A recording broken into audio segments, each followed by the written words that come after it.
Hello everyone, मैं Krishna Chaudhary math with Krishna के YouTube channel पर आप सभी का एक बार फिर से हार्दिक स्वागत करता हूं। हम लोग आज की क्लास में पिछली क्लास की तरह उसी तरह के बहुत ही जबरदस्त प्रश्नों को जहरीले ट्रिक से हल करने जा रहे हैं। बिल्कुल बिना पेन कॉपी छुए आपका आंसर आएगा। जितने बच्चे अभी तक चैनल को सब्सक्राइब नहीं किए हैं, सब्सक्राइब कर लीजिए, नहीं तो बाद में बहुत पछताना पड़ेगा।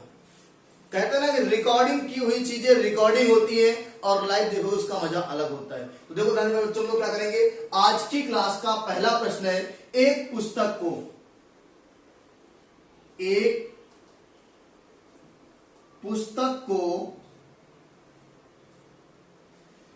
24 रुपए में बेचने पर 24 रुपए में बेचने पर उतने ही प्रतिशत की हानि होती है। उतने ही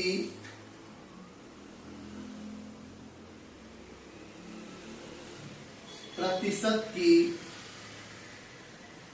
हानि होती है जितना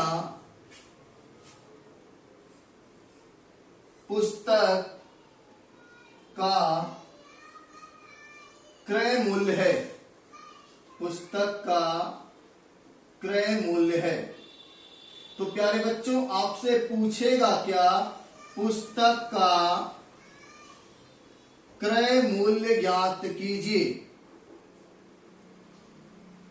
बहुत ही प्यारा प्रश्न है। अब आप कहेंगे सर पिछली क्लास में तो आपने इन प्रश्नों को हल करा दिया चुटकियों में, लेकिन नहीं प्यारे बच्चों, ये प्रश्न पिछले प्रश्न से एकदम अलग है। वहां पे था उतने ही प्रतिशत का लाभ होता था और यहाँ पे क्या है, उतने ही प्रतिशत की हानि होती है प्यारे बच्चों। तो ऐसे प्रश्नों को भी हम लोग बिना पेन कॉपी छुए यूं चुटकियों में हल करेंगे। तो आप सभी लोग लिखेंगे जहरीला ट्रिक। मैंने कहा ना कि ऐसे प्रश्न पेपर में आपको बिल्कुल परेशान नहीं करेंगे। आज के बाद किताब में इतने खतरनाक तरीके से फार्मूला दिया हुआ है कि हमें तो मुश्किल है पढ़ना। अब आप भाई अलग बात है आप पढ़ लो तो, लेकिन यहाँ पे जो मैं कॉन्सेप्ट सिखाने जा रहा हूं, मैं बार बार कह रहा हूं कि अगर आप लास्ट तक बने रहेंगे तो कहीं कोई समस्या नहीं आएगी। इस तरह के प्रश्नों को हम लोग यूं चुटकियों में हल करने वाले हैं। तो प्रश्न को पहले पढ़ते हैं। मैथ में पहले प्रश्नों को पढ़ने की आदत डालते हैं प्यारे बच्चों। एक पुस्तक को 24 रुपए में बेचने पर उतने ही प्रतिशत का लाभ होता है जितना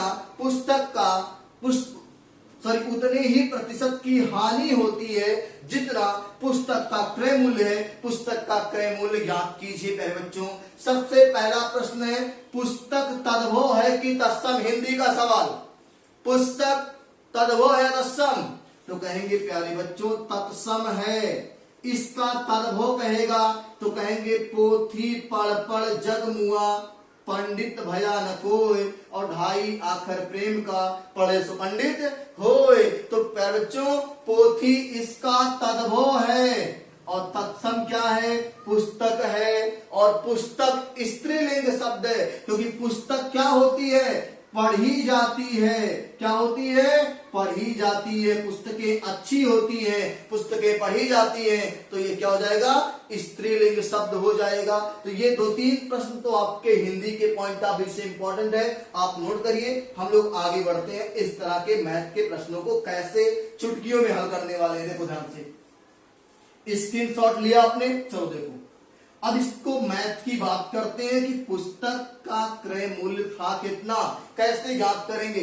इसके पहले वाली क्लास में हमने आपको सिखाया था कि ऐसे सवालों का ऐसा फैक्टर करते थे जिसके बीच का अंतर 10 था, लेकिन यहां पे ऐसा फैक्टर करेंगे जिसके बीच का जोड़ 10 हो। प्यारे बच्चों 12 दूनी 24। अब बता दो क्या इनके बीच का अंतर 10 है? लेकिन अंतर नहीं निकालना है प्यारे बच्चों, जोड़ निकालना है 10। तो क्या बता दो 12 और 2 14, जोड़ 10 आया नहीं ना? तो बिल्कुल आप ऐसे नहीं करेंगे, आप ये गलती नहीं करेंगे। आप मैं आपको सिखा रहा हूं कैसे प्रश्न करना है। जब प्रॉफिट परसेंटेज बराबर होता तो कहते कि अंतर 10 के बराबर। लेकिन यहां पे आपको देखना है कि ऐसा फैक्टर करते हैं जिसके बीच का अंतर नहीं चेक करेंगे, जिसके बीच का जोड़ चेक करेंगे कि दोनों फैक्टर का जोड़ 10 होना चाहिए। 6 4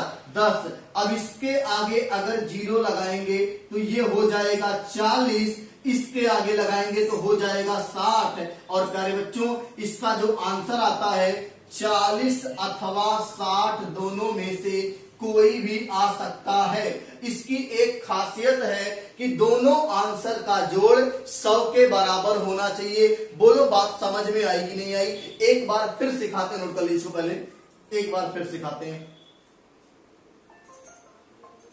चलो देखो ध्यान से कैसे इसको हम लोग सीखेंगे प्यारे बच्चों। ये तो आपको सिखाने में इतना टाइम लग रहा है ना, वरना बिना पेन कॉपी छुए आंसर है। देखो हम लोग ऐसे 24 लिखेंगे, क्या लिखेंगे मन में सोचेंगे 24 का ऐसा फैक्टर 4 गुणे 6। क्यों 4 गुणे 6 कर रहे हैं? क्योंकि 4 और 6 का जोड़ कितना है? 4 और 6 का जोड़ 10 है। और प्यारे बच्चों इस 4 के आगे बढ़ा देंगे 0, 6 के आगे बढ़ाएंगे 0 और यही आपका आंसर 40 या 60। आंसर क्या आएगा? 40 या 60 आ जाएगा प्यारे बच्चों। इसमें दोनों का जोड़ 100 के बराबर होना चाहिए। बात समझ में आई? नोट करो। अगले प्रश्न की बात कर लेते हैं बच्चों से, अगले प्रश्न की बात करते हैं। आप स्क्रीनशॉट लीजिए इसका। क्लास कैसी लग रही है आप सभी लोग कमेंट करके बताते रहिए, जिससे मजा आए। चलिए अगले प्रश्न पे आपको लेके चलते हैं प्यारे बच्चों। आज की क्लास का जहरीला प्रश्न आज की क्लास का दूसरा है। ध्यान से देखेंगे तो इस तरह के प्रश्न मैंने कहा ना कि यूं चुटकियों में हल होने वाले हैं और आपको डेली इस तरह के एक सेशन लेके आएंगे, बहुत मजा आने वाला। ध्यान से सुनिएगा। देखो ध्यान से, अगला प्रश्न है कि एक घड़ी को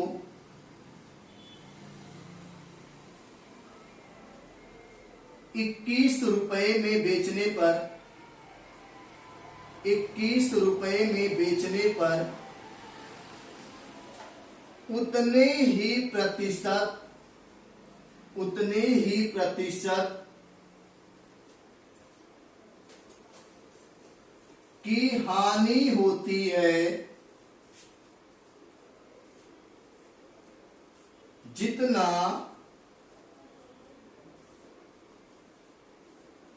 पुस्तक का लागत मूल्य है।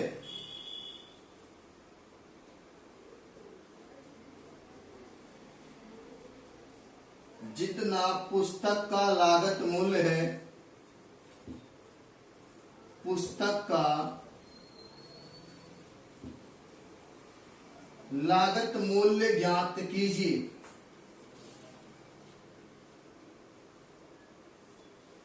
बहुत ही प्यारा प्रश्न है प्यारे बच्चों कि किसी पुस्तक को 21 रुपए में बेचने पर उतने ही प्रतिशत की हानि होती है जितना कि पुस्तक का लागत मूल्य है। पुस्तक का लागत मूल्य ज्ञात कीजिए प्यारे बच्चों। आप सभी के आंसर अब तक आ गए होंगे, लेकिन आइए देखते हैं हम लोग कैसे इस प्रश्न को एग्जाम में हल करेंगे। बिना पेन कॉपी छुए जहरीला ट्रिक, पलक झपकते आंसर प्राप्त करें, सारी बातों को हम लोग इस सवाल में फॉलो कराएंगे। 21 को ऐसे लिख लिया डिजाइन से, ब्यूटी प्लस से लिख लिया। 21 का ऐसा फैक्टर सोचो प्यारे बच्चों जिसको जोड़ने पर 10 आए तो कहेंगे कि सर 3 गुणे 7 तो कर सकते हैं ना, क्योंकि 7 गुणे 3 7 त्रिक 21 और 3 और 7 को जोड़ेंगे तो 10 ही आएगा। और 3 के आगे बढ़ाएंगे 0 30, 7 के आगे बढ़ाएंगे 70 और यही आपका आंसर है 30 या 70 प्यारे बच्चों। 30 आएगा या तो 70 आएगा, दोनों विकल्प में रह सकता है और दोनों में से दोनों सही है।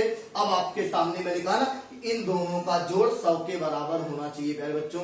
तो हमने आज की क्लास में भी बहुत ही बेहतरीन तरीके से आपको एक जहरीले ट्रिक के माध्यम से इस सेशन को सिखाने का प्रयास किया। उम्मीद करते हैं कि आप लोग इस सेशन को अच्छे से सीख गए होंगे। हम लोग अगली क्लास में इसी तरह के बेहतरीन प्रश्नों के साथ और जहरीले कॉन्सेप्ट के साथ फिर मिलेंगे। तब तक के लिए जय हिंद, जय भारत। जितने बच्चे चैनल पे नए जुड़े हैं सब्सक्राइब कीजिए और जो बच्चे पहले जुड़े हुए हैं चैनल को शेयर कर दीजिए, जिससे अधिक से अधिक बच्चे जुड़ सके। हम फिर मिलेंगे अगली क्लास में, तब तक के लिए सभी को शुभ रात्रि।